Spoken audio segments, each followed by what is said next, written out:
Motutu avant de la dynastie tant qu'un projet vous allez qui conçu par Ferregola ou Asangi Sakiba Ndekonaye ou Batwazai na image ya komona Bill Kiton ya komona Ferregola ya komona un jeu de temolo poé Bastien à maison mère na mutu ya ba fan tuna biso ba otolinga bonne musique tolinga stomoni dynastie tu vas ne s'attendre na couleur mo ya maison mère ou batika depuis très longtemps mais to batinenga nzembo na oki rumba trap ça c'est bien compris c'est que il y a harmonie bim na combo ya dynastie waouh ça c'est pas des autres c'est la rumba trap ça c'est pas des autres c'est la rumba bano c'est la harmonie ndeza la banzembo c'était pas la dynastie là on a mona qui au lieu bim ça dans harmonie il faut là que bim ça projet na ba masse c'est parce que dynastie c'est magi ngé ben makam. Pour être sincère, les alliés d'autre part déception dans le fanatique. Au sein la projet, au bas là, na vection moko ou na mécanisme moko. Tant on dit technique tout ma règle. Il faut se communiquer, c'est simple. Et je me suis posé des questions. Je me suis dit, et là on est poussé que Fera Bando lancer les bisous d'abord rumba trap. Alors les fanatiques des monuments de la bonne musique, bazaki préparé ya kozela dynastie na vexio otoye baki ya mwana bilayemi to moni na studio boyebusé le scram les gens bazaki moins impatients comme mon ango. Alors tant que moni rumba trap na ko critiquer monter c'est il y a une belle chanson mais ba toi recevoir mon bienté na moni rien qui banzembo ya faire na ba fitira ba tsusi ba bilé donc cela prouve que dynastie déjà oyo ils ont un projet sur na bangote et la question faut se poser pourquoi faire à Sali et Logo. Mais c'est Azouk, on a ébi.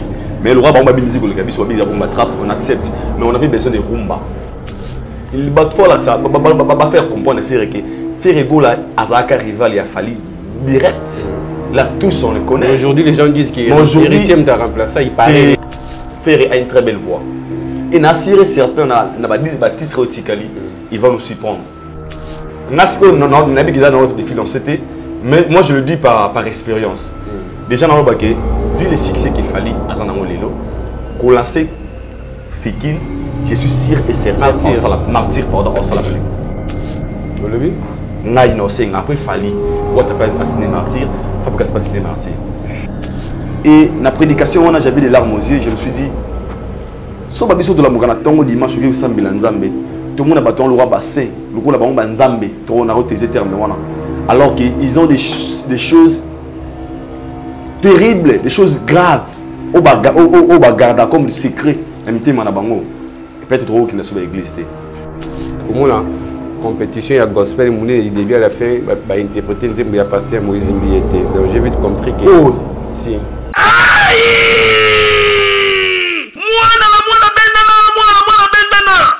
Jours de fête de la femme. Awa chez Djongade Ngandantaba et si kawa ambiance ezali kolala na niveau ya deux fois Paris et kozala tomber sans résistance na cadre ya mois de la femme le 8 mars auto célébraka journée internationale de la femme yango chez Djongade Ngandantaba babongiseli bino 3 jours de fête de la femme avec artiste à deux fois na programme lokola mokolo ya vendredi 11 mars 2022 bokozwa artiste musicien Suzuki Luzubu 4x4 et longona groupe na ye bako sepel sabino ozako lia ozako mela pe ozako bina le vendredi 11 mars 2022 chez Djongade. Venez savourer la bonne musique et puis bonne fête à toutes les femmes parce que les femmes on va les honorer le vendredi. Et mokolo ya samedi 12 mars 2022 bokozwa CNN Alligator et longona groupe na ye oyo bako sepel sabino na banzembo ya kitoko. Journée internationale des droits de la femme. Alors ba maman bino batu bozali à l'honneur. Botina ba texto na bino, banzembo bino bolingi, toyembela bino banzembo selon choix na bino. Dimanche 13 mars 2022, Sombele Souka Bisanga, Bokozwa, Emilie alias de Mingongo, la voix qui cloche, et Longona, Wenge Poussala Tofanda, Bako Bini Sabino Barumba ya solo solo, Peba danse ya Elengi, Ozako Lia, Ozako Mila. Chez Djonga Denga Nantaba, adresse Zaka Kasemoko, numéro 12, rue Puy Dixmer, 94 310, Orly, oza mobimba na kati ya Paris. Pe au vivre événement. Poche Djonga denga nantaba. Yangonde moboko ya ambiance na kati ya Paris. Non, ba supporter bagangi.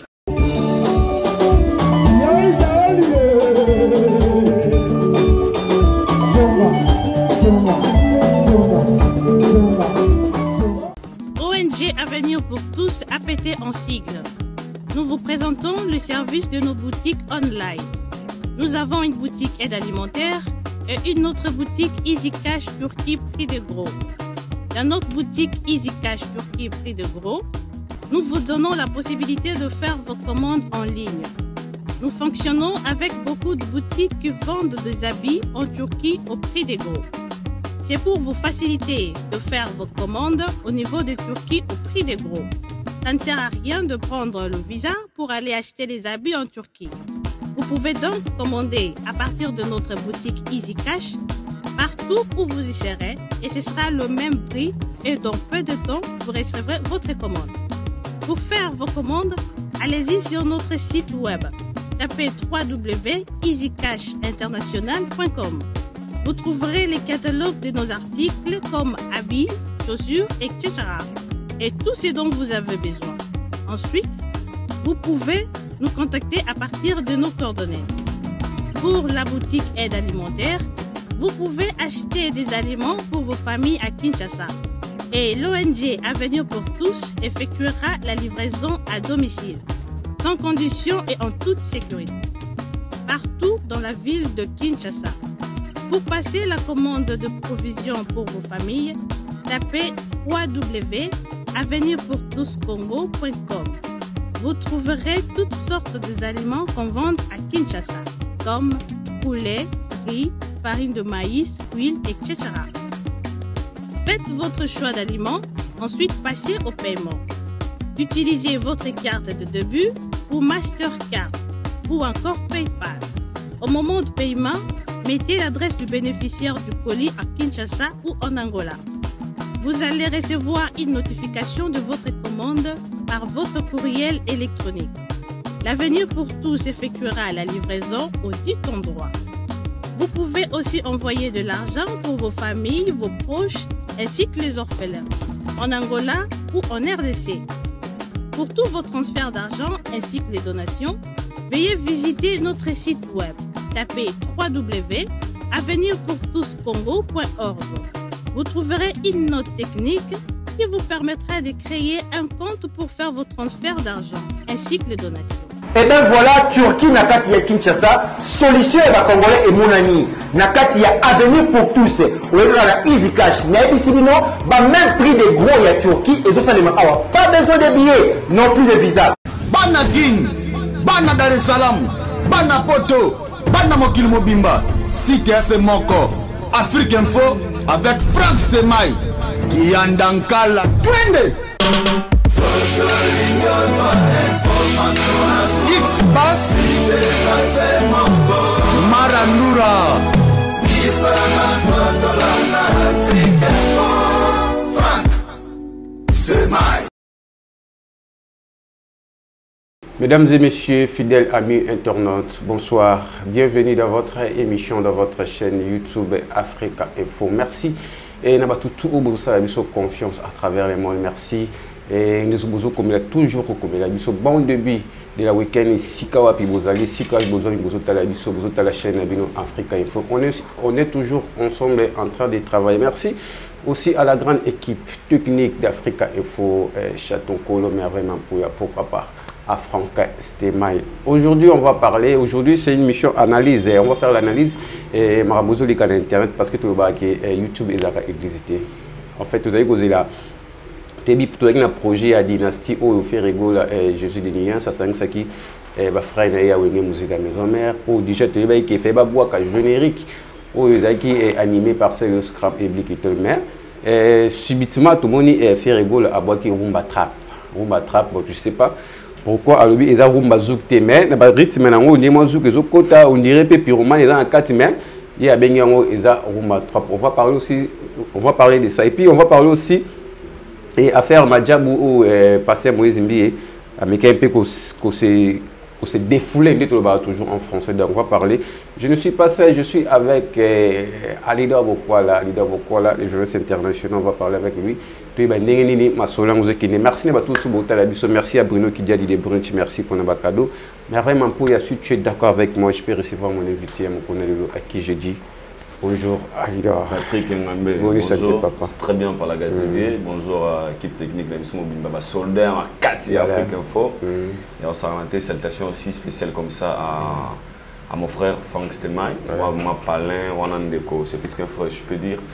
L'internaute News Botalabiso. Et puis c'est un grand réel plaisir pour moi aujourd'hui pour assister dans Balali Bosso, l'émission. Donc je suis très content. Donc, voilà, Alida Bokwala, journaliste et habitant d'Afrique du Sud. C'est moi qui commenté. C'est moi je n'ai Bosso. Alida Refoulaye, Alida Kima, Afrique du Sud. Et ça là que ba comprendre na umeli l'Afrique du Sud là c'est système yebi na umeli vraiment na mboka na et puis na umeli ka pamba boité dans l'Afrique du Sud mais na marque époque nanga je travaille na yamba mission tout en Afrique du Sud na yamba ba jibem piana na yamba ba fali poupa na yamba le preuve na yamba une grande star ya monde wa yamba Jérusalem nom sebo Jérusalem ngam na yamba oui ya nda kuna auto na yamba émission donc ba invité na ngam qui na ba vandia ba l'interview c'est international. Anglais, français, français, article, français, anglais. Et puis donc, on a travaillé vraiment bien. Et puis, on a ouvert le trop. Et il y avait un moment, j'avais on a joué le père, il y a grand frère, vu que j'ai plein de comment dirais-je, ma famille, c'est dans la présent. Il y a un moment où on a ouvert toi tu as l'obligation de beaucoup de choses à sauter et c'est là qui n'a songa dans la Afrique d'ici na sali 2 mois et le Mozambique on a zongi sous nakin donc là je suis à l'aise. Mais yo bi ki na Afrique d'ici c'est imposé mais ngana bi ki ba to ba se poser en Afrique d'ici ba trop. Te ngam te mutu mo te na Afrique d'ici wana zangi boy banga. Jires malele. Maila masa ngam bi ki aider mama na soda. Ya ba ine nzambe Afrique d'ici. Non je sais pas parce que wana munde ko ngana ko sa polémique. Te na lo ba ngula ba télévision. C'est moi matika songa ke na Afrique d'ici ya tout mama tifa ngane nzambe ko. Jires ça na Cape Town. Ngaza na Jobour. Nakino musika tous les boss boura na sango banana kasi banana venozi mwamba ba mroma ni to ba kasere katina bossa suka na mba bona émission na yebi banda kuna bango ba baleka na plateau nanga ba mba be DJ Shongo na mba bango tout DJ Shongo na mba poisson kasere kana mba mroma ni tout na mba vela biso grand prêtre nous mwamba pour grand prêtre nous mwamba na mba Aridi Kaombo na mba tous les boss yebi wana na mba bomba passer lolo na mba bango tout na mission nanga bango tout sauf monter donc bango tout donc bon on va confirmer abiso et ce qui pas casser que abiso il y a idée rabano wana grand OK dit chombo OK pas roi manitou OK pas venozi mwamba OK pas boss tout waza mutambongo moment di moleka abiso ga idée beaucoup la zana donc na kuna na mdo convaincre te na mba BCBG mobimba to ba na sala 10 émissions na BCBG mo na mba ba seguin bango tout na journée moko jiba autorisaka ngana sala émission na mba na fali poupa. Donc, il fallait aller à un concert à Souka ou au combattant pour faire. C'est moi qui étais avec Fali à 1h du matin à l'hôtel. Na Michelangelo. Na la soirée hérité Watanabe. Premier concert, on a dit maman. Na mérité 3 fois en Afrique du Sud. Soirée, on a mis $100 à son niveau. T'es, on a liboso. Concert bosso hérité Watanabe. On a dit maman. Il pas venu aux maman. Ok. Ouais. Il y a des gens qui travaillent aussi là-bas, au bazo bossé. Bango tout baby qui est père spirituel na bango zaïdor. Tout le monde. Bon, les pères spirituels, il y a tout. Moi, je suis aussi, ça. On va être conscient. On va être bien les filles qui sont en Afrique, c'est pas ma solo. Mais c'est toi qui es en Afrique d'ici, miel de sang, non, tu as miel de sang, on a animé concert. Il y a miel. Mais la miel à Yebi. Tu vois un miel partout dans l'hôtel. Il y a un bateau au bano qui est prêtre. Au bano qui est l'arbre, miel aux zana ils allaient papy bomba arbre. On a 120 arbres. Voilà. On a été. Voilà. Merci. Et puis, le Serge, je suis en Afrique d'ici, la Kumba Audi A4. Nous avons une mission Audi A4, ma catalicolo. Audi a mis à pied. Qui nous avons été comme on a été comme on a été dans le d'Afrique d'ici. Tu as pas d'Afrique d'ici. Ouais. L'Afrique d'ici, moi c'est bien. Il y a une mission, il y a un audio, il faut y avoir transport. L'Afrique d'ici, il y a des biens à Bakar, Nez, à la Rende, Bouzouara, Zoura. Kuna so Monica, il y a moi là, il y aura 400 Bumbashi. Les temps qu'on a luka on dit Même pas. Ouais, ça veut dire pour vous dire que pour la bateau, bah il raté des moyens bukananga. Je suis dans la kini, je suis à l'aise. Je me suis décidé à moi bien vendre dans temps. Il y a un kini vu qu'il na wumeli pe na mboka. Par rapport à mon salaire na biso salara et c'est un permis la. Donc aux on a fait ici des 5 ans d'énergie pour on voyager be lobby. Voilà doc. Monter sur on voyager lobby. De preuve non qu'il y a photo qui na défendre c'est que na mutunangai dans 2 semaines. Une semaine 2 ans na biso. Na lembane dambo na vaida trop na mbiso ko na sali trop na bitana pe na kini na tsabe ba stream ba stema mulunge na tsaba fang ba makeni pe na mulunge ba Vincent mulunge na be na yena no. OK. Na tsaba mo mulunge na tsabe bilo ba mulunge ça la faut peta monter na za présent. Bana ya pa na za pe ga Aïdor na likana ba chaîne tout. Voilà, merci beaucoup Aïdor. Donc toi musique à galerie. Ouais. Donc toi musique à galerie mais sur aux iPhone au bango. Ouais, na ninga mabete. Et déranger. Na ninga mabete. C'est une façon de remotiver bandi comme ça ba ça be boulot makas parce que ba tenir en moi ça gagne na ça mi ba Aïdor comme boyende ça bon ça M5 MC banda show. Donc voilà, on est là ici pour ça l'analyse. Analyse la route ma fingate, analyse totale à sur les points positifs et négatifs. Et puis analyse et d'Arabie Saoudite ba la biso tout ça ensemble na bango. Mais dis-moi ya bango tout le monde on va commenter en ndenge za la kaka. On va ni dans mboka oui ma musique ndenge les kaka aujourd'hui tout le monde qui fait rigola Jésus Denias papa Hervé et à Sansa qui ba collègue naé, ba frère naé à maison mère pour ça la dynastie. Tu le savais. Au départ, on a créé déjà des problèmes. C'est la permission, tout consomme, on les a déjà dépassés. Après, tu as fait un message générique qui n'a pas générique qui est animé par Célestran et puis il y a Blinkiton. Voilà tout ça là. Mais si tout le monde fait rigoler la boîte qui on va trappe, on va zouter et puis on est déjà. Donc, si on a analyse sur il faut être grand pour notre frère, mon frère. L'autre monde va boum et bolé au bima. Il y a Inos Biato Bimisa Mortel 06. Il y a Gaz Mawete Palzou. Je ne me trompe pas. Il y a Fali Poupa Tokos D Gold. Et puis Ferrego là, à la Caribiso Dynastie. À la Dynastie, pardon. Ivoator aussi, c'est pas sorcier. C'est pas sorcier, Ivoire. Le moment, il y a une discussion. Alors, ce que moi je dirais pour l'album, il y a toute une question Ferrego là.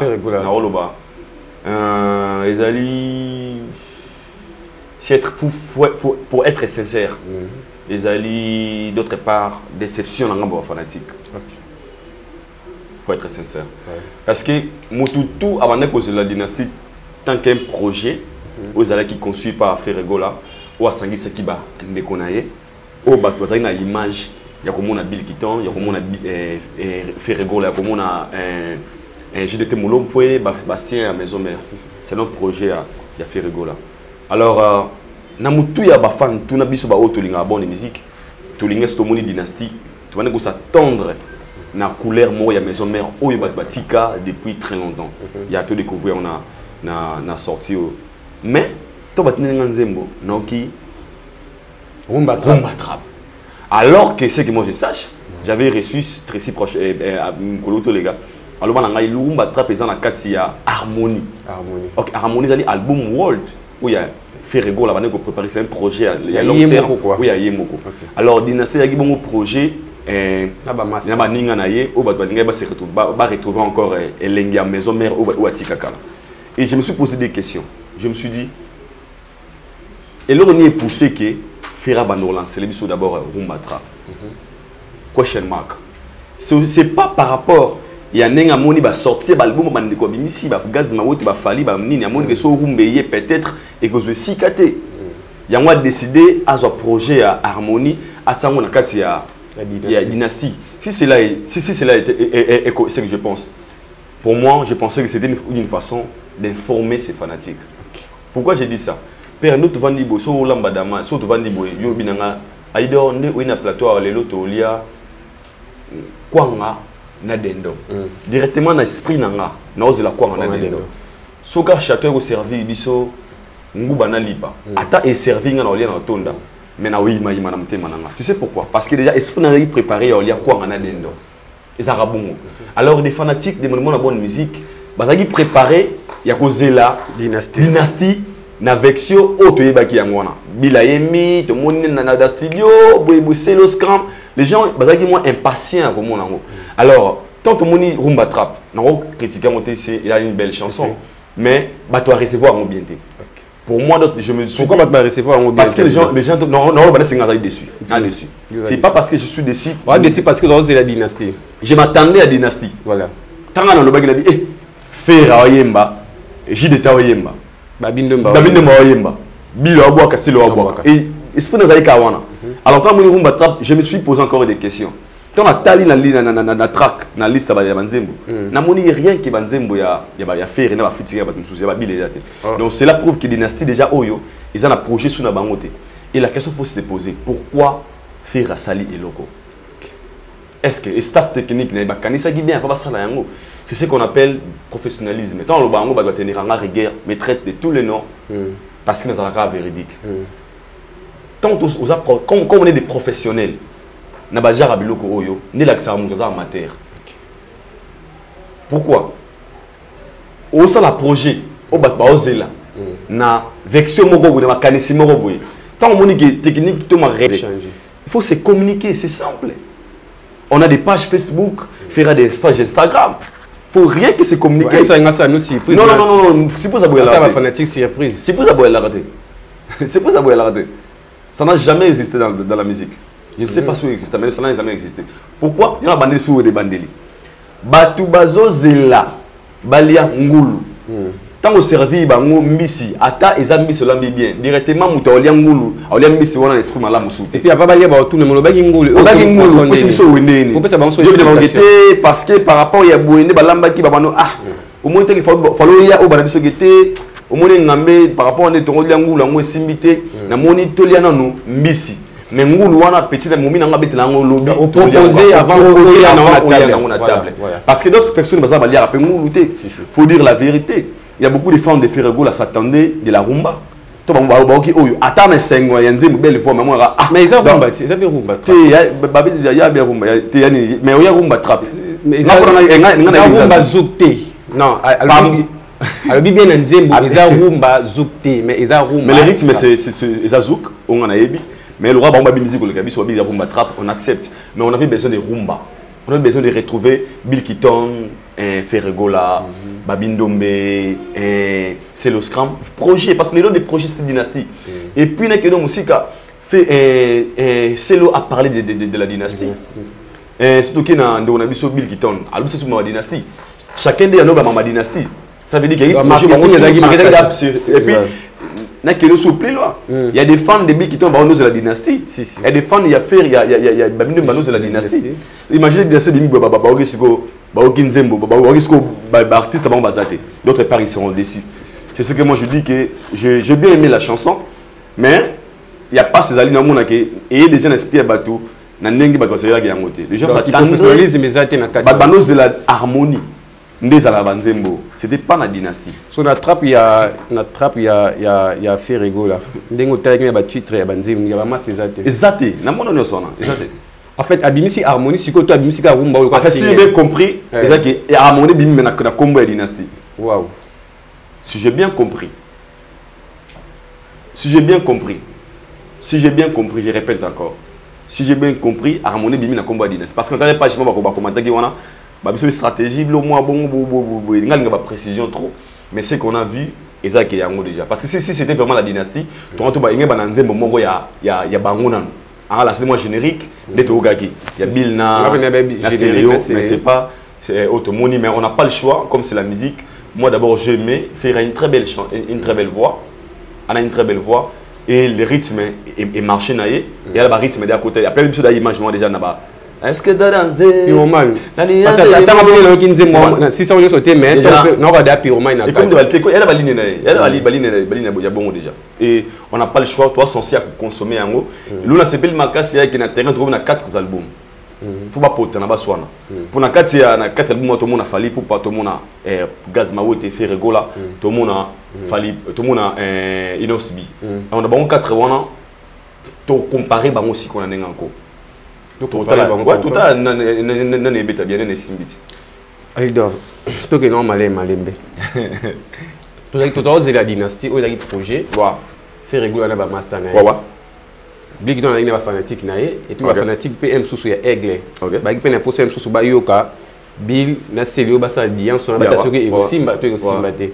M sous ba mo na peut faire réguler na Jackie ba sa alliance sur senti que ba la fanatique peut-être na ba orchestre M sous peut ba rosé là. Y compris à maison mais y compris à BCBG y compris à orchestre M sous. Si bitima faire réguler là tout moni harmonie. Est-ce que ils a stratégie T Kena tinana oyo ebundisa na ba disque ya bana mai après temps de laisser ya emiata masolo soki eza stratégie faut faire s'attendre que akuti tokosde akuti ya gezma wete akuti pena na inosbi donc bango ne soit dans la bête style moi je peux dire donc sonner à dynastie so la stratégie à faire pour moi je pense que ils a stratégie malamonté pour moi pourquoi malamonté parce qu'il a chanté en français. Parce que non, soit il a rumba, on a démarqué le système. Mais ça rumba trap. Mais ça rumba c'est la faire état. Parce que rumba, il y a un projet, il fallait un projet. Si c'était que à propre avis, on a proposé un projet dans rumba. Pourquoi? Et il y a des preuves. Na ba commentaire avec bimabiso tono ba bongo tobike lura bango ba fali na ba nani ba bisiblo na bango to faire na rumba a otenga messager parce que tout dans la manque rumba na minute et quand héritier me doit sur le terrain jusque là alors ce dynastie qui peut-être ngeza sou kito comme gas on a besoin oui nous ba sali ba rumba pardon non c'est que nino gasa ke mani bango bomba nino bango ba gold gablo ba beta ba urbaine rumba urbaine non rumba tout dans année rumba faire alors c'est pas ce qui nous a servi. Alors moi je me suis dit, Laura a lancé dans la 4 game, on va les comparer maintenant de voir quel est cet album ils ont bêta, où ils ont bien, où ils ont succès, où ils ont tellement bien. On va les comparer parce que tout dans la game comme on a une osbi, c'est n'a fallu pour pas faire gaz mawoti, bah on tout abeti genre musique. Genre musique donc on va les comparer dans le texte, dans le nzembo, dans le nombre de vues, dans le succès.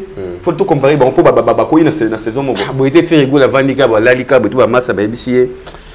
Cheta. On a seulement pensé dans aussi. On a seulement pensé dans la cheta. T'as la fallu à qui n'a boy.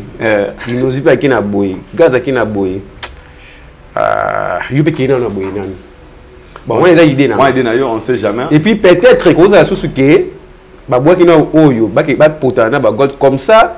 Dynastie et Robundala, idéologie à Wenge, catafaka. Ils ont la passe. Mais c'est possible aussi. Oui, c'est possible, c'est un artiste, mais ils n'ont pas ça comme non, c'est possible aussi. Comme on a de l'origine des Bangouana, parce qu'on habite, ils appellent la stratégie. Comme ça, dynastie et Bundana, idéologie à Wenge, catafaka. Ils avaient idéologie, soit ça la bonne bien, mais on a on lui encourage, comme il est déjà dans les games. Il y a challenge, on va lancer ensemble. Bonne chance à lui. Surtout une Zemba Pony déjà, rumba trap. Ça, c'est pas de la rumba. Ça, c'est pas du zouk. C'est pas du zouk, c'est de la rumba trap. Ça, c'est pas du zouk, c'est de la rumba trap. Ça, c'est pas du zouk, c'est la rumba. Quand ça monte, il y a taille au mois de Fali pour Ayemi 100 en français. Il nous dit que pas Ayemi 100 en français. Bien sûr, français, les gens en ont été dans la qui ont été. Fait que pas bien pas un français. Bonne chance. Pas qu'il y a une comparaison avec le français. Bonne chance. Sur le français aussi, quand tu sois marié, il fait un article. Au Sénégal. Et Michel Ngambe. On a eu ça. On a eu bonne chance. Il y a un c'était bateau battu à l'Arabie, bateau battu à français, mais on aura des arrivées à base. Même si les airs n'est pas, faut qu'on ait des français, commis. Il y a un abiboué. Et Ngambe abiboué. Comme ils ont challenge, il y a 4 albums. Nous, on va comparer. On fait des analyses. Laisse-moi danser. Tout ça, on va comparaison. Mais moi, ce que je dis, Ferré a une très belle voix. Et Nassir et certains, Baptiste Rotikali, ils vont nous surprendre. Pour moi, je vais faire trotté. Il a fait une belle voix. Tu remets ça dans et puis, ce que les gens oublient, Batou, na accent na biso to tsa faire mingi ba rumba lingala. Au moins musique urbaine, ils a trop fait arrêter. Ils ont le goût à se lancer dans yango. Déjà, les débuts faut tout s'attendre. Peut-être na mamsus auto monde est en côté, auto zélé en côté. Comme ça na fait na rumba, mais il s'est lancé na musique peut-être musique urbaine. Faut continuer. Alors, Topé c'est chance pardon parce qu'il a une très belle voix. Avec sa voix il peut s'adapter dans le style Nyos. Peut-être à côté parce qu'il peut savoir qu'il est capable de tout. Parce que vraiment, c'est fait rigoler qu'il a fallu à Tika espace les âmes là. Non, mais il a déjà fait un fallu avec Ika et Koma non déjà. Et comment Denis? Ika et Koma, pourquoi bah sous non bah toujours sur le plan de comparaison. Ika et Koma la musique il a bien. Non, sur le plan de comparaison et rivalité, Firna fallu Ika et Koma. Faut tout être vrai. C'est la rivalité, le vrai sens du mot. Mais Ika et Koma m'a cassé. Rivalité c'est bien, tant on par rapport à écart.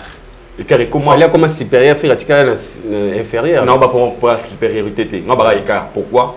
Au moins la comparaison c'est une science pour la minele. Chez nous la comparaison comme une polémique. Mais pour les blancs, la comparaison c'est une science, il y a comparaison. C'est normal. Pour te baquer l'équipe 3 photos comparées en haut. 1 2 3. Après l'équipe 3 parce que 1 2 après 2 comme 3. Il y a la comparaison. Ah, comme une polémique. Il y a un comme quand je dis ça pourquoi? Tant bah et moi différence c'est quota. Sur ok les lopoto loban ngai dans la chaîne YouTube dans Aïdor Media TV on va me comparer avec Frank Sema les kinga na abonné qu'on info c'est il y a pas à dire on a 100 000 quelque chose on a 3 000 quelque chose déjà dans cette comparaison tu vas comprendre que Aïdor et Afrique Lengi et Karizali Afrique Info sorry pour comprendre bien que on va parler langue bien Afrique Info chez Frank Sema et Karizali Frank Sema ça abonné mingi koleka Aïdor, et ça, science à comparaison. Mais on a comme beaucoup de polémique. Pourquoi? Pour ça, on a dit que c'est des réseaux sociaux. Il fallait faire 7 millions, 2 millions, il y a 1 million. Il fallait 2 millions quelque chose d'abonnés. Il fera 300 000 abonnés dans YouTube. Il y a 1 million 700 000. Sur le Facebook. Il fallait 8 millions d'abonnés, faire 1 million quelque chose, il y a 6 millions, il y a 5 millions quelque chose comme ça. Je comprends ce que je dis. Si je n'ai pas dit qu'il fallait aller kiffer, c'est la comparaison. Tu vas voir que les gens des carrés côté ma casse sur les artistes. Mais cela ne veut pas dire qu'il fallait et plus mieux que Ferregola. Okay. Même pas. Parce qu'il y a des côtés forts de Ferregola. Peut-être qu'il fallait pas à combien monter. Moi je dis à tout moment, il fallait faire une très belle voix, très puissante même. Je peux dire. Pour tout le fois voir faire un voix fallait pour pas tu comprends qu'il fallait le tindika faire le tindika ma casse ndenge na fallait pas ndenge na tindika baba tu moso comparer des voix na l'autre ba comparer bango te chacun a bilingue ndenge na sur la voix parce que les goûts les couleurs ne se discutent pas on a sur ma voix mais sur des feuilles il y a normal on va comparer pour au bana le ba tu so linga mbala mikuse so linga mbala milai les goûts les couleurs ne se discutent pas 1000 couleurs 1000 goûts c'est wana mais ce qui n'est pas carrément comme normal c'est donc des views c'est des spectacles c'est des boyaux tu veux comprendre que et carrécota c'est simple on est des analystes faut tout à la claire tout à la vraie et par là moi je dis que il faut faire rigoler faire c'est un bon faire c'est un grand il doit juste beaucoup augmenter des efforts pour azon na speed na wana c'est vrai il bat fort là ça va faire comprendre faire que Ferregola Azaka rival il a fallu direct. Là tous on le connaît. Aujourd'hui les gens disent qu'il héritier t'a remplacé, il paraît. Non, tu as héritier ou tu non, ça comment tu as fallu après héritier. Non, ça ligne wana non, fallait pas hériter parce que chacun dit à ça des fort na mandenge na. Ou tu travailles dire dans son coin, fallait travailler dire dans son coin. Sinon tu m'assir fallait na faire ils a bitumo to zelera ils a déjà bien avoir rezalaka. Nous tous on était contents de ça. Le bâton fallait admissible faire admissible. C'était comme ça. Au départ, c'était comme ça, mais il y a un moment où il y a bâton musu balinga ba faire comprendre faire qu'on dirait ah maman ça les gens ont c'est important. Il y a un monde ba minimiser les réseaux sociaux où ils base les même aujourd'hui pour prendre un contrat. Attaque contre mon ba nana ba sociaux na attendre la publicité. Ba tout non donnez-nous vos réseaux sociaux. Ba au talo à partir avant ba aux level ni. Ba checker yango. Bon, il y a comment il y a une différence, il y a 100 000, il y a 2. Donc, carrément, les gens vont déranger. Mais ils ont trop tard, on doit toujours rattraper ça. Pourquoi je dis ça? Parce que dans les réseaux sociaux, on a tout dans YouTube, on a ne permettra à ministère de disque d'or, à la qualifier dans le disque d'or. Pour l'opposer aux disques d'or, il faut 50 000 un vendu. Il faut marteler promotion dans les réseaux sociaux. Alors des choses qui peuvent être offertes à ignorer à un moment où est quand même important les lots. Moi je pense aussi que c'est pas trop tard. Il peut aussi rattraper cela. Pour le moment il y a un nombre de vues. Imaginez au dans 10 jours ou 20 jours et c'est 1 million. Vu les noms de l'artiste. Mais or que ce artiste a dans 2 millions ou 4 millions d'abonnés. On a facilité, il y a déjà 1 million dans moins 10 jours, dans moins 4 ou 3 jours. Donc c'est ce que les autres ont ignoré auparavant. Or que c'est important.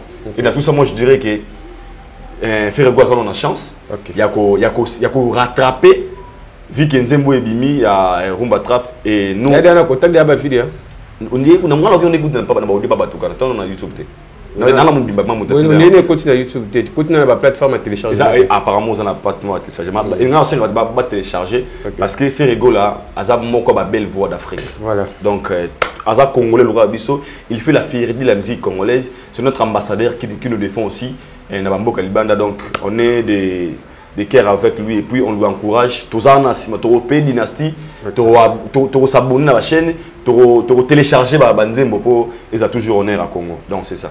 Voilà, mesdames et messieurs, fidèles amis internautes, c'est une émission analyse. Analyse, tu auras toujours au milieu du village. Et Moutaza pour Moutaza contre Moutaza. Mais total, tout le monde il fait au Salama. Donc c'est ça, c'est pour cela. Je suis avec Aïda Bokola-Tomi qui a pu analyser ensemble le Salarabi sur Kitoko Makassi. Disque Bimi. Toi, on a fallu pour pas. Tokos de Gold. Tokos de Gold. Tu as Inosbi, Mortex 6. Nous avons la Gaz Mawete. On a fait rigoler là-dessus, je crois il y a des jours. Mais apparemment, il y a des musiques qui disent que c'est bêta. Ouais, ça c'est vrai. Ils ont bêta. Ça c'est vrai. Ça c'est vrai. Là, la bombe mélodie de Bonanga. Depuis sorti l'album Inosbi, il y a Gaz na Fali, mondialement il y a Inosbi na bi kanze mone moi quoi. On a bébé, na bi ba die, na bi presque kanze mone tout. On a la en fait koye bana ko bêta c'est deux choses différentes. Peut-être rien. Parce que ils ont bêta. Déjà, ils ont que tout est na Cannes. Monsieur il est en pleine Cannes. Toi il faut focaliser la musique na Mabale, Cannes et Sili l'album voit au biminio sonant dans la claire. Attends moi qu'on a mais position ma casse. Vois un peu. Normalement, ça les bousculer. Et n'est ma casse mais on va toujours te payer ça dans un temps. Il y a d'autres albums, ça la succès après 6 mois, après une année. Aux importants, ça ça la manzembo bien. Au devant, on a besoin de commander ni. Tout qui n'a koita la raqué, tout qui yoga. Est-ce que de quoi bêtis manzembo bien. Et par là, ton se paye ça autant et ça la paye succès. Il y a bien ça que ben tout basé sur les marchés. Donc ça veut dire que les meilleurs gagnent. On va comparer style presque il fallait bien si si migrant des rêves gaz maouya sali featuring na clé black il ce qu'on appelle sans featuring mais jusqu'à là dans l'album mon côté tout ça la clair tous les albums bimi attends mon côté au mais ça ni si ma casse parce que on s'attendait na Tokos de Fali pour pas les tout c'est là qui yango et ça yango peut être comme résultat tu vois Tokos de bimi nango et ça nzembo ya bien na bombe l'autre nzembo ya bien au saranate. Mais ils ont vraiment un feeling par rapport à Tokos. Et moi, je me suis dit encore, j'ai proposé à nos artistes ceci. Si on est sur les marchés, album est sur les marchés. Mais si on est sur c'est une façon aussi, il y a aussi des gens à la consommer. Oui, musique en Mokola, c'est pas voilà, on a 5 bongo. Tout le monde pas Nigeria. Et ça, sur le terrain, on peut succès pays à ma cassité. Parce que Dinzembo, 15 Nzembo, 20 Nzembo, 30 Nzembo. Nous avons à la fois, à la facilité, mais on consomme. Il y a 15 combien de titres 15, il me trompe. Il nous bien sûr 15, bien 20, combien fallait en a 15 donc baba nzembo belé so au kana no tikana yo moni succès pe d'autres partager ce que impact yo moni succès à ma casté donc moi je proposerais à nos artistes nous a mis album na étiquette à 6 mois à 5 mois à la consommer sur le terrain pour yo bois qui c'est une bonne idée boso artiste yo ko dandi mettre 6 mois boso mususu wana essayez pas étiquette mninga 6 mois donc ba potanaga c'est ba potanaga ba potanaga voilà Alors beaucoup là et puis je crois pour tout cas sous parenthèse au na tout zonga qui est kaka na dynastie au ba tu biso bazali kozela vraiment est-ce que ndenge Ferrego là tout le monde a changé dynastie harmonie vous avez qu'il informé qui va master le père que ceux qui va master puis bazali dessus il va qui va s'écrire parce que au départ il y a dynastie ndenge bandaka ça a créé des problèmes. Selon you, tout ça analyse. D'être sincère, mon frère, on analyse c'est donc tout quand ça n'engage na biso. N'engage musique ne peut c'est là. Ouais. Et on a sali peut-être des analyses personnelles. Je me suis dit peut-être un projet dynastie nous facilité. Où il y a bon ensemble, nous facilité. Il y a peut-être une facilité mais fait rigola harmonie nesila kala. Selon des propos précis les harmonie nesila kala et Azabe Moto, il était pendant très longtemps absent sur le terrain. Il y avait un moment où fait Rano la kabami batoké et bimeso bima album m'a descendu maté. D'autre part abane ko décevoir ses fanatiques à lui. Bah comment il dessus bah non mon ah comment boye obimisa o banga nini terrain boye mais c'est un Moto à peine m'a conseillé. Il s'est dit mes fans bah comment impatient il y a d'abord faire rigola parce que c'est un projet collectif. Mais faire un fan qui fait rigola. Ils ont besoin de voir à faire rigola. Et ces fans qu'on manquait leur artiste. Et faire aussi peut se dire ok le roi qu'on manquait il est temps pour moi de vous donner un tout produit nabino. Il y a choisir d'abord la charité bien ordonnée commence par soi-même. Alors même sa projet mais je suis sûr et certain tant à lancer projet à Yemoko, à Soyana Baninganaï, n'a sûr et certain. Sûr. Ouais. Parce qu'il ne peut pas faire ce genre de choses, qu'on lance comme c'est l'eau Oyo, sans qu'il m'en déconne pas à leur courant. Donc, n'a sûr peut-être à Sola qui n'a pas déconné pour leur dire que t'as la bouée. Pour moi, ceux qui peut-être il y a Kolobana faire ego, l'année où tu le bats tout à l'heure, à qui n'est pas fanatique, n'est pas une voix, une musique qui a Yemoko. Tu sais que faire ego là. Banda sala na confinement banda bisa so acoustique depuis on a tiré on a bisa lo sauté na on a mona qui au lieu bimisa na harmonie oyo il faudra ti abisa na projet na ba massa c'est parce que di c'est so imagi ngebe na makambo là je t'assure parce que mutumtana ba fanatique na mutumtana ba toi balinga kai et puis ba orchestre mususu ba rotala ki ah toyo ka bango ba sali ni y compris na mo les rois de la forêt anga yo ka bango moti ngebe ni la faire régulier mo makambo moko boy après comme vous avez harmonie na senango de toute façon chacun est libre de ses décisions. Moi je pense que c'est un grand artiste et puis Ayebi peut-être la raison est poussé abandonner na rumba trap tout na projet na parce que trop retenir guerre trotter azanda kuba conseiller ana bato ayo kaka ana équipe au balobara na ayo kaka équipe bona pour moi niveau accepter le bima parce que peut-être en consulter terrain parce que peut-être on réfléchir donc auto bazarage on a encaissé et décision na bango mais et déranger bato mususu de bazela qui projet dynastie ya mais est-ce que basa ngote ki bake na ngote ki o bon tous la dynastie na projet ba v pour big musique musique va otaki ba vérifier ba MC ba vérifier ba sangana après biso to biso to sangana après ba vérifier ba sangani bon tous les rats to betena ba pick and ça peut arriver aussi tout est possible c'est la musique tout est possible donc conseiller ba on peut zapper bon tu dois on conseiller ba monter parce que le projet va venir très solide et très fort ba on ba kolo wenge donc ba oui on a pris 25 ans coûte ensemble na ba jibe na ba le makaba ils a bombio génération monde de zelango o ba wenge wana ba vina biso wana ba zelango alors il va faire ils en peka projet mais ils a branche ils a continuité à wenge OK wenge yango monde ça la projet donc ça ba zu idée wana peut-être ba on a difficulté ya yokana voilà je crois à Udor tout le monde comme l'option de Souka le 22 octobre 2022 il fallait pour Pascal des Martyrs ils a t'as la charge il fallait au mieux t'es charge t'es fallait en mériter Marambouana. Papa. Fallait en mériter. Colim sa pelouse. Est-ce que les séries où il va s'aller Zénith et Babeta stade ça sera où il va succès. Bon succès moi yango des pauvres bien sûr série à succès mais d'ailleurs série à kinga tout ça la comparaison. Du moment où le bango a déjà une minute fallait bon comparaison exacte na katikati.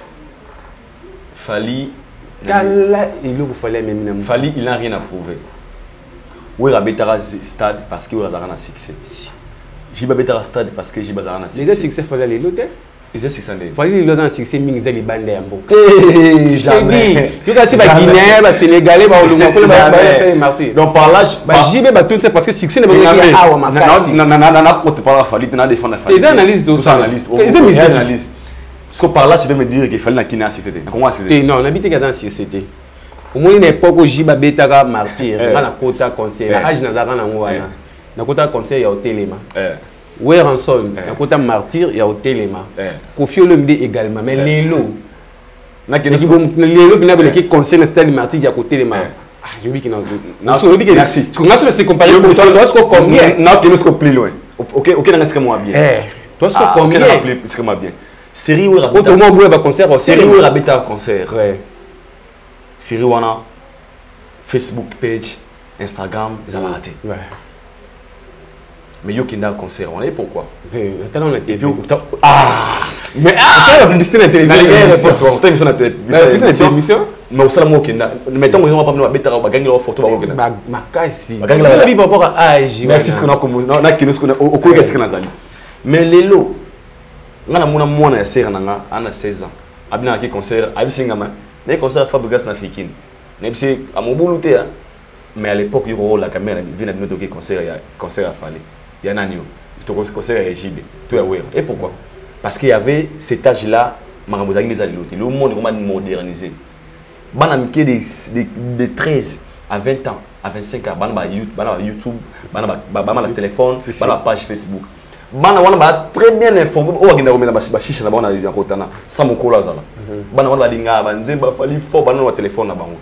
Je laisse-moi te dire une chose.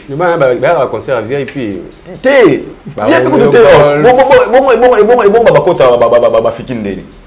Aujourd'hui, dans le 21e siècle, le monde est développé. Il fallait le succès. Il y a Moukila Lelo. Succès modernisé. Ok, même des petits enfants, il y a 13, 25, 13, 20. Game.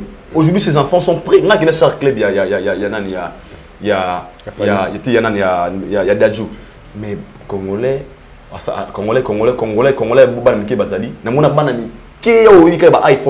concert Dadjou. Ok, à l'époque chez nous, tu ne peux jamais te dire à tes parents que nous écoutons un concert il y a Weranson. Aujourd'hui, on a bien informé que concert a fallu les jours au bout. Moi, on a déjà azan na mutu na yebi que ana kiri na bango, ou ba sala ba Instagram, baby qui va au concert a fallu. Alors toi vous aujourd'hui il fallait des succès. Comme on a dit Mati on est tombé parce que yo qui était pour yo coli. Et puis yo coli on a fait exemple le concert il a fallu à Bercy. À l'époque concert Zaka faut papa il m'a faut la ta sap. Oui, forme là ça forme une casse à Bercy. Mais concert a fallu Zaki plein à Bercy, c'était des UPA, c'était des wesh de 13 à 25 ans. Les bangwana baba consommer musique à l'élo parce que comme on là bon baba na sentiment mokili. So bana wana ba combien na Kinshasa na biso o ba ko toni s'appeler zo wana 80 000 places. Ba ko toni sango. Ndima ngai pelouse ko lim pour ça akobeta na mais tout on a besoin de mon pelouse té. Nasco non na bikiza na des films c'était mais moi je le dis par expérience. Déjà dans le baquet vu le succès qu'il fallait à Zanango Lelo qu'on lancer Fikine.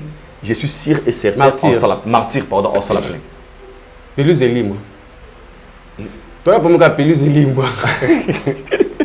Parce que martyr n'a pas pelouse est mon à te wana réussir martyr. Surtout mon a vert wana synthétique. So yo quoi dans côté qu'il fallait ça s'explique. Non, la dit que na quoi dans côté. Na peso exemple. Série tout ça que tu connais ba concert ba JB wana ba oui wana tout ça ba pelouse. Toi là ba ajoute tout ça musiko. Oh mais est-ce que bana âge na au âge wana. Ba ça différence les. Les lo siko na âge na nga il a pas ce qui na concert populaire na télé. Mais yo qui n'était est-ce que ba yo expliquer OK bana wana ya ba 13 ans à 24 ans wana ba ça ce que fraîche ka le roi. Na so ba mbongo na bona poche ba papa. Alors il y a concert d'ailleurs télé ba nga ba vandi boyi na rotana ba hôtel ba omela ba bunda na ba fikiri kuna banani bangote. Ah le monde a changé. Aujourd'hui, il fallait à côté de mitema, il y a génération les autres. Tout boya moté. Bana wana sugi na leki na téléphone wa kanzemba. Oka. Voyez d'instant, nga aussi ne pas mon grand frère nanga. Ata toi bana ba français ngasi. Yo bino nzembo. Oye ba misika. O speaker ba nzembo. Parce que bana wana ba bekiri ba sana bekiri na bango le ba koma lelo. Ba bekiri. Et de loin, l'enfant de ma sœur, on a vendu chez moi. Il me dit déjà que non bon tout consommer ce qui concerne a fallu. conseil que ça on a 10e mois, on a 15e mois. Parce que imaginez pas âge combien de gens ça va consommer musique à Fali. Déjà moi, je suis très fier de génération où il faut et briser et brûler les étapes de vie batika, batika. Moi j'aimerais après Fali hériter avec martyr. Au début, ngai no sing après Fali, ou t'as pas assigné martyr, Fabrice pas signé martyr. Papa. Oh mais tout est possible, ce sont des artistes, n'est-ce pas? C'est impossible. Nous avons tel même ligne. C'est impossible. Sans un succès au sol à plein. Ça là Congo pour tout bateau de ça. Et quand même ça là Congo. Déjà. Et ça la ratine là. Et ngambe. Sans un succès. Congo quand il y a grand hôtel. Sans un succès, on a 1000 possibilités au sol à plein dans le spectacle là. Hôtel. Parce que toi tu as des succès. Succès réseaux sociaux c'est physique et ali. Si. Si c'est physique et ali. Si. Si vous avez 1 million de vues, 1 million de vues dans la télévision. Mais succès physique et ali. Parce qu'il va falloir vraiment un succès physique. Oh, ça veut dire concert où il s'est plein et il s'est plein. Ah, ça plein. Donc, on a une singa, on a singa ça négé, ben invité bas à la paix. Avec ça bande connaît puis bah pour des preuves tout que dans musique. Il y a Wazé quoi qui a dit qu'il soit ça Congo dans la prison. Ils a déjà ils a pas. Donc parfois on a Wazé que Rolanda paix fallait parce que Wazé quoi ça là wana. Et moi dans tout ça je dis dans le bagué, dans bande lango. Concert il y a fallu il y a martyr, fallait au ça la plein. OK. Parce que na micho fallait ça na succès. OK. Donc on a besoin de plein na martyr il y a stade de Libanda, bo ya Congo ya bisomo. Oui, ça qui n'est papa. Bo qui ne sait. Tant comme on est na Gambela ni kuna bato bunda kuna fikini ya baela na concert, bo stade de martyr. Voilà. Courage à Fali pour pas. Soyez na biso ça que Fali pour pas beta martyr le 22 octobre 2022. Ouais. Mais pelouse kaeli moi parce que ce pelouse de lui moi était bonne musique n'a besoin de kina bonne musique à Congo très bien les gars fallait signer date on a bon né créer va problème belé mais ce que ce pelouse de lui moi était bah moi la revenir à betité et puis dans quand on ça le sauf fallait abeti martyr on après tant que hérité va signer martyr ah ouais mais ça été autona tembe to chité n'a besoin point yo ya to chité ah ouais à leader beaucoup là bah propos il y a pasteur Moïse Mbié si affaire il y a Madjabou, déjà moi je le dis à tout moment basala nzambe otobenga ba pasteur bazara ba yimé le rôle biso et de preuve il y a des choses pures qui se passent na sima ba vie na bango ou peut-être yo ngano vie normale que comme la biso biso et puis to banga osala solo qui révélation à pasteur il me tikenga za obi moi si on a ebiki ay baneke na boma mutu wana pas filmer na boîte de nuit musali nzambe peut-être Isaki un souillot tout mouvement normal. C'est qu'il y a beaucoup de morts que nous voyons na babalabala basouks na uta biskamo auto kanisa tekego uta. Il y a beaucoup de gens auto mona il y a beaucoup de mabé auto mona isala maralelo auto mona moler à filmer basouks na peut être uta risiko kanisa te to kanisa la ba musicien to kanisa la ba biso ba chronique fois na benga biso politicien or que c'est caché là où il y a la parole dédiée. Et na prédication, j'avais des larmes aux yeux, je me suis dit, so babiso de la mugana tongo dimanche que sambila nzambe, tout le monde a battu le roi bassin, le roi la ba nzambe, to on a reté termes wana. Alors qu'ils ont des choses terribles, des choses graves, au bagarda comme le secret, n'imité mana bango. Et peut-être trop qui ne sauve l'église. Et par là j'ai retenu une chose, il y a des conflits entre des hommes de Dieu, peut-être au bas mission tout le monde a au moins il fallait sur la tête petite inosibi au moins on se comprend mais de voir des gens qui nous prêchent la parole les gens à laquelle autrement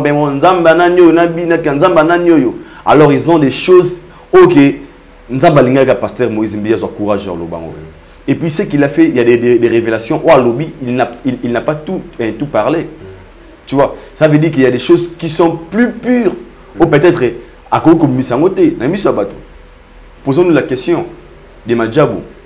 Pour nous, on connaissait que la Madjabou c'est une grande organisation, une organisation chrétienne où il est différent par rapport à Vodacom, Superstar, mais quand on a propos au pasteur à lobby, et puis c'est imagine autrement. Alors ça fait peur dans tout ça. Déjà, donc je ne vais pas risquer ma vie. Et ce que moi j'ai compris, j'ai eu comme leçon, Mouto aka Mouto. Même Otobenga ba pasteur wana, bako ya pe boy pasteur a boabe nguba odaye. Parce que comme on a pasteur babiki, ils envoient des gens babomanga. Qui envoient des gens babomai. Ils va sali nzambe. Vous voyez un peu? Ce sont Babasala Nzambe. Alors moi de ma part, Naoki moi mawa, aux importants tout ça me la Nzambe père. Tout comme ça Nzambe. Babata mukilora abiso. Ils font aussi des choses graves au moment où salaté. Est-ce que monsieur Toyebi cher et sacré? Et c'était les moments. Pasteur Adilo Malobawana, tout ma camouana likola cher, où il est sacré. Moi, je pense que c'était une façon pour lui de se communiquer. Peut-être une émission, mais par la prédication, il va être très capté, même ces gens de l'église. C'était une façon, il y a que se plaider, ceux qui ont bien abandonné comme il est là. Il n'a pas voulu faire ça dans une émission ou bien dans la live mobile. Alinga Salango aux yeux de tous. Tout comprendre les gars, aussi à Matarawana, on prie Dieu dans son cœur. Donc, pour sortir dans la logique des choses, le dimanche, on part pour écouter la parole de Dieu, pas pour écouter les rankings des gens. Toi, tu aurais dimanche, chacun de toi qui a dérangé la famille, il y a une prédication et se coller mon thème. Maintenant, il y a un rapport à ranking. Qu'est-ce qu'il a bénéficié chez lui? Est-ce que c'est thème? Il y a un ambino qui tout le monde ressemble à Nzambe. Tout le monde est à l'église. Mais au fond de nous, il faut se poser des questions. Est-ce qu'eux-mêmes, pour moi, on connaît Pasteur Moïse Mbiété, tout le monde, mais ce que moi j'ai compris, les messages qu'il a donnés, il veut nous faire croire que bateau mingi bokanisa, o bokanisa, on est à bout. Et par là, dans tout ça, moi je donne raison à Pasteur Denis Lessi. Il revient à raison. Tu sais pourquoi? Pasteur Denis Lessi a fait sa vraie vection par pasteur en public. Tout, exception en raté. Beaucoup de pasteurs sont comme Pasteur Denis Lessi, dehors la caméra, dehors la prédication. Beaucoup des hommes dédiés. Pourtant, on a dit qu'il va filmer la boîte de nous. On a Pasteur Denis Lessi dans l'émission. Alors, il y a on a qui boîte de nous, on a la boîte de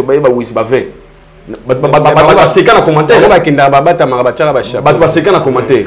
Mais quand le prophète pasteur mis à lobby, c'est lui qui passe par sa boîte. Donc c'est que Denis avait raison.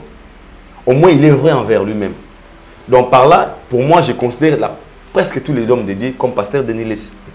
En version parce que lui, il est au moins vrai envers lui-même. Donc tout ça, moi je dirais, nous étant que des chrétiens, étant que des hommes, tout retenir à l'eau au moko. Ce n'est pas ces hommes dédiés au pasteur ils ont aussi des choses qu'ils font. Donc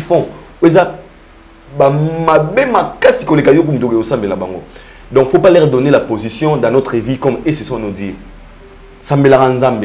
Respecter tant que mutate à l'Iloba, mais que vous allez parce qu'ils peuvent aussi te désorienter. Pourquoi quand propos à pasteur,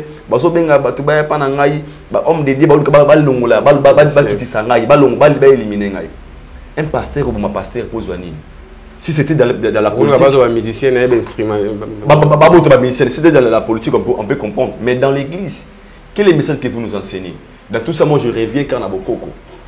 Tout ça, Nzambe, Jésus-Christ qui est Seigneur et Sauveur. Les hommes de Dieu, ils pêchent, whisky, mais Nzambe, le quoi ça bien, comment un pasteur sexta bimi, mundimo ko ndimaga te que sexta pasteur na bino. Mais soit les musiciens, toi les mutum susu, au betelango c'était. Mais le roi sera pasteur, tu veux pas qu'on ndimaga o s'appelle les soum. Alors Nzambe a vraiment révélé biso maramo to baye comme ilagi na kuku et moi je pense que faut toujours dire merci à Dieu quand ce genre de choses se passent et ça nous fortifie encore d'avoir une très bonne relation avec Dieu que d'avoir une bonne relation avec le pasteur. On met la chimbo que le pasteur au boaka. Ngana salaba, j'ai n'atteint nga nga bière ermoro. Attaque tout pasteur au vandelinga, son amina mila bière nga to whisky, na okatana petit na mwanza ne wato ba na titi, au vandi wana utanga miso mabina otalo. Na talo ni la monote. Frère Aido, oh pasteur, ndenigo na katina sin petit na ngabe. Posara mutu lwanga parce que bon ba kata coup de bana ma ba ajamike o yoro simbate. Donc pour moi, c'est celle Dieu qu'on peut craindre, pas l'homme de Dieu. Voilà, merci beaucoup Aïdor Bokwala. Donc tu vois aussi cette émission t'es sans pourtant tout le papier moi si je parce qu'il est affecté qui n'est pas affecté dans la case comme là. compétition à gospel moulé du début à la fin bah interpréter Nzembo ya passé à Moïse Mbiété. Donc j'ai vite compris que si du début à la fin. Il est bon. Il avait bien dit tant compétition bandi babengaki. Ouais, non qui quoi babengaki parce que boyebe ko yema mola moté vu que mutukolo makamwa za mola Nzembo tout est bien oui passé à Moïse azana ngo.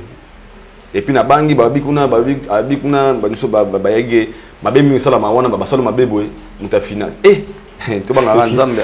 Voilà, merci moi je compte na détails belé exact mais je crois bandi ko ba comprendre déjà bato bo benga ba dadi saint dadi nanga to ka biso yaka au privé même au bali non na bala na onzala bo la mbela bango OK pas dadi mais ce que tala dadi na bino mabo bazo bimisa. Alors, merci d'être passé chez nous. Moi également, merci beaucoup. Très très content. Et on passé ma moment ensemble dans le plateau. Voilà, c'est la fin. Message du Rolo Banda. D'abord, on a la dynastie. Au fait, on a fait espoir. Tous là, tant et belé, mais aujourd'hui, tous là dessus. Et puis, on a fait rigoler. Dieu pour bagoza dessus. On a rumba trap. Ok. On a dessiné la dynastie pour l'imiter. Qu'est-ce que tu peux dire?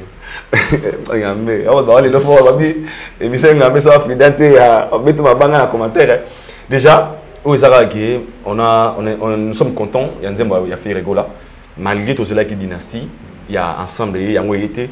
Mais c'est notre artiste. Mais ça, c'est pas du rumba zouk. Il y a du rumba trap. C'est du rumba trap. Tout c'est plein de mais on a dit c'est la rose, il y a zouk. Mais bon bah musique les gabiso. Félicitations à Ferregola et toute son équipe, Tracy Eleza, tout balinga. Tracy Eleza Masananga. Bureau, félicitations à vous vraiment les Palzouria. Tout ça na simana auto télécharger Nzembo, to partager ba lien et bien t'as millions de vues pourquoi pas. Toi on a posé dynastie kaka. Dynastie Dimara Peka. Yara mais il masiko projet moi na wengi kata fa kata te. Ils ont gravité donc bonne chance à Ferregola et à toute son équipe donc et puis na bateau pour na fali pour pas. Bonne chance encore une fois toser là. Ça arrive à promotion. Tous la Stade des Martyrs, courage. Et puis, si tu as beauté, ça a félicité Didiston Nike, moi, on a confié l'omidé. Au passage, la fille, tu as combien d'ambassadeurs dans l'UNICEF, Didiston. Mon ambassadeur, mais combien de Congo? Et ça rassure l'ambassadeur, il y a le tourisme. Confie combien d'ambassadeurs, moi, on est pas. Donc, confie. Tu as fallu ambassadeur UNICEF, l'ambassadeur de la paix. Héritier, ambassadeur et tourisme. Le tourisme.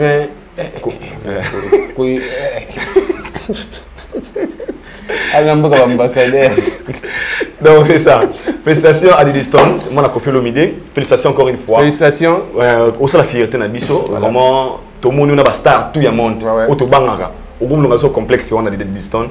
Encore une fois, bonne chance à toi, notre petite sœur, père Nabiso.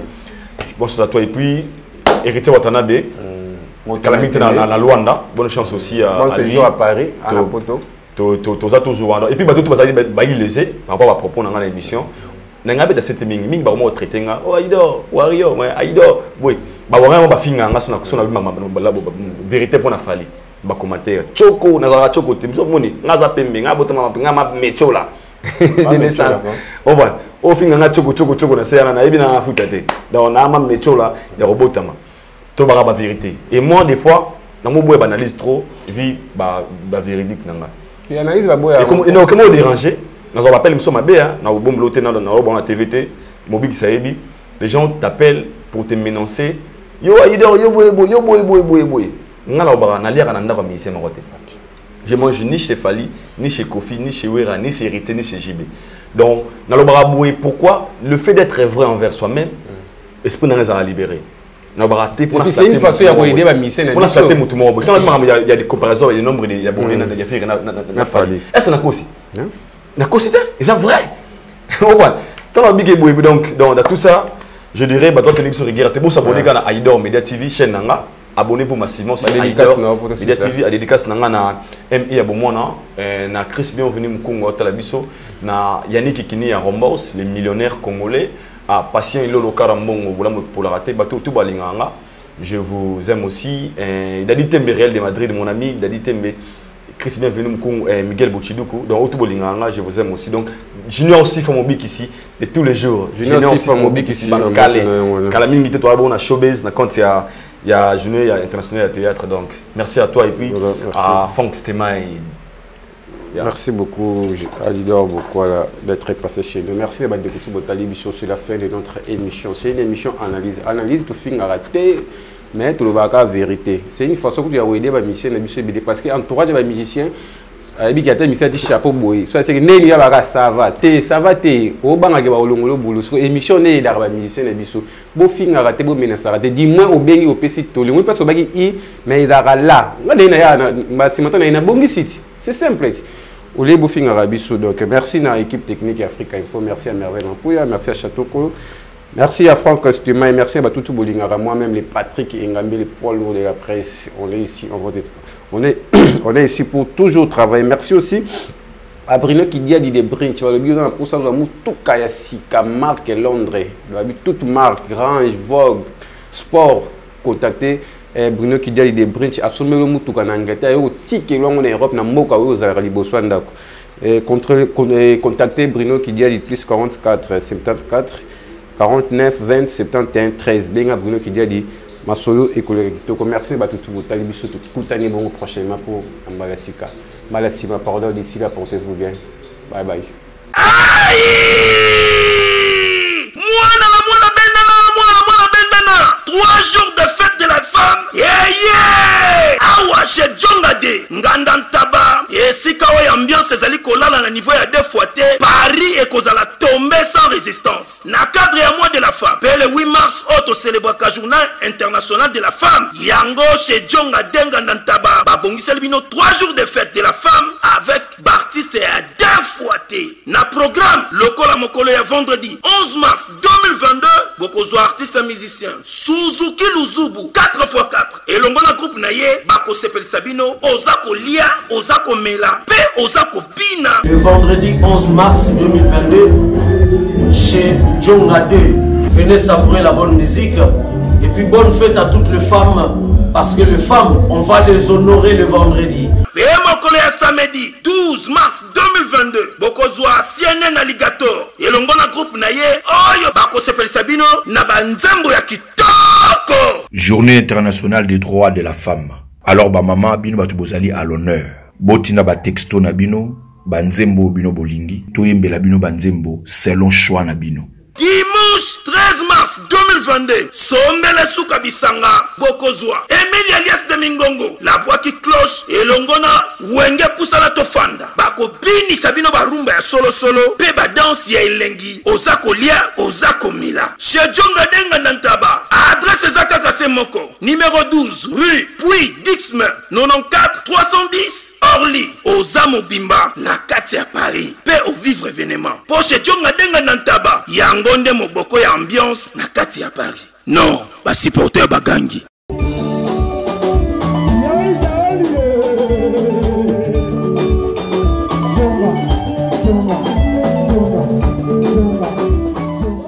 ONG Avenir pour tous APT en sigle. Nous vous présentons le service de nos boutiques online. Nous avons une boutique aide alimentaire et une autre boutique Easy Cash Turquie prix de gros. Dans notre boutique Easy Cash Turquie prix de gros, nous vous donnons la possibilité de faire vos commandes en ligne. Nous fonctionnons avec beaucoup de boutiques qui vendent des habits en Turquie au prix de gros. C'est pour vous faciliter de faire vos commandes au niveau de Turquie au prix de gros. Ça ne sert à rien de prendre le visa pour aller acheter les habits en Turquie. Vous pouvez donc commander à partir de notre boutique Easy Cash partout où vous y serez et ce sera le même prix et dans peu de temps vous recevrez votre commande. Pour faire vos commandes, allez-y sur notre site web. Tapez www.easycashinternational.com. Vous trouverez les catalogues de nos articles comme habits, chaussures, etc. et tout ce dont vous avez besoin. Ensuite, vous pouvez nous contacter à partir de nos coordonnées. Pour la boutique aide alimentaire, vous pouvez acheter des aliments pour vos familles à Kinshasa. Et l'ONG Avenir pour tous effectuera la livraison à domicile, sans condition et en toute sécurité, partout dans la ville de Kinshasa. Pour passer la commande de provisions pour vos familles, tapez www.avenirpourtouscongo.com. vous trouverez toutes sortes d'aliments qu'on vend à Kinshasa, comme poulet, riz, farine de maïs, huile, etc. Faites votre choix d'aliments, ensuite passez au paiement. Utilisez votre carte de début ou Mastercard ou encore PayPal. Au moment de paiement, mettez l'adresse du bénéficiaire du colis à Kinshasa ou en Angola. Vous allez recevoir une notification de votre commande par votre courriel électronique. L'avenir pour tous effectuera la livraison au dit endroit. Vous pouvez aussi envoyer de l'argent pour vos familles, vos proches, ainsi que les orphelins, en Angola ou en RDC. Pour tous vos transferts d'argent ainsi que les donations, veuillez visiter notre site web. Tapez www.avenirpourtouscongo.org. Vous trouverez une note technique qui vous permettra de créer un compte pour faire vos transferts d'argent ainsi que les donations. Et bien voilà, Turquie nakati ya Kinshasa, solution ya Congolais et Mounani. Nakati ya avenir pour tous. Ou la Easy Cash. Naibisibino, même prix des gros ya Turquie et ça pas besoin de billets, non plus de visa. Bana King, Bana Dar es Salaam, Bana Poto, Bana Mokil Mobimba, CTF Moko, Afrique Info avec Franck Semaï, Kiandankala, Twende.